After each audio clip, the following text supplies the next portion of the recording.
Karakuri Circus is nothing short of amazing. It is a show I found on a whim. I had no idea what I was getting into, but by the end, I had such an amazing experience, and I'm going to break it down for you. Jumping into Karakuri Circus, we can divide it up into three main points on why I feel it deserves more love from the people. And to me, this show screams JOJO's Bizarre Adventure, and I want to talk about what makes JOJO so amazing. It's very much, yes, it's art style, yes, it's music, yes, it's characters, but most importantly, it's the wacky scenarios these characters find themselves in, and the wacky nature of this world. That's what sets apart JOJO from a lot of generic shows, and luckily, Karakuri Circus borrows from that. It takes something, I guess, generic, such as a circus, and puts its very own JOJO spin on it. And by the end of watching Karakuri Circus, I just found myself loving this show to death because it did take that step in sort of just embracing the craziness of this world. And when you embrace it, especially within the animated medium, you can do amazing things. The second thing is Full Metal Alchemist Brotherhood. Now, Full Metal is one of my favorite shows. I think it has such an amazing conclusion. The story throughout is incredible, and the world is some of my favorite worlds to delve into because it's very much a combination of science and magic, or alchemy. What I love about Full Metal Alchemist is its willingness to push boundaries in storytelling by making sure that the journey forward, the path you take, is very clear and concise and not convoluted at all. Like, you think that this would be something easy for a lot of anime to do when it's actually quite the contrary. Whenever you have these fantasy worlds, whenever you have these fictional settings, I think one of the biggest problems that occurs is sort of this unwillingness to let a story breathe. And it happens a lot more than you would think.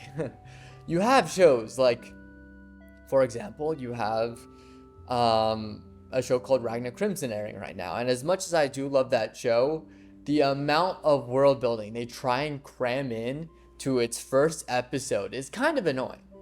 And there are shows like that where it just throws you into this scenario and you are just picking up information after information after information, and it's exposition dumps after each other in continuous cycles, and it gets annoying. But luckily, Karakuri Circus does not do this either. It actually follows Full Metal Alchemist's path, where it sort of throws you into this crazy scenario. You don't know what is going on. It's sort of a mystery around it. There's just people after you. There's people attacking, and it's sort of you getting used to the characters and the action and the fighting before delving into the lore. And I really appreciate that from both of these shows, that it takes its time to sort of flush out sort of the pacing, flush out sort of the understanding that the audience can take its time. You don't have to rush into things or give them all the information to understand what is going on. You can leave some unknowns to explore later. And that's what I love about both these shows, and why I think both of them excel at world building and its story.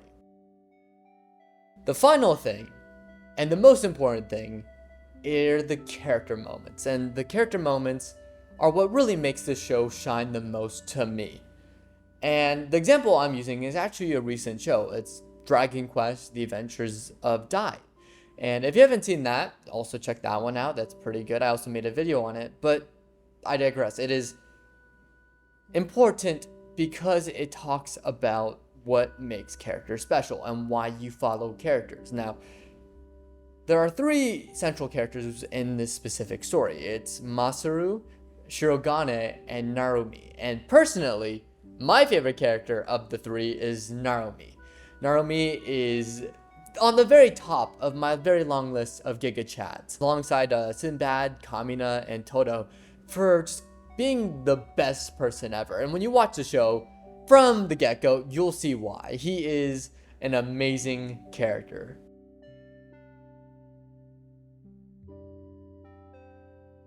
these characters who basically know nothing about each other end up becoming so close by the end. And there's an amazing moment near its climax where it all comes to a head. And I was at the edge of my seat and I was screaming out loud. I was like, yeah, let's go. And honestly, I love that. I want more things like this when it comes to my favorite shows.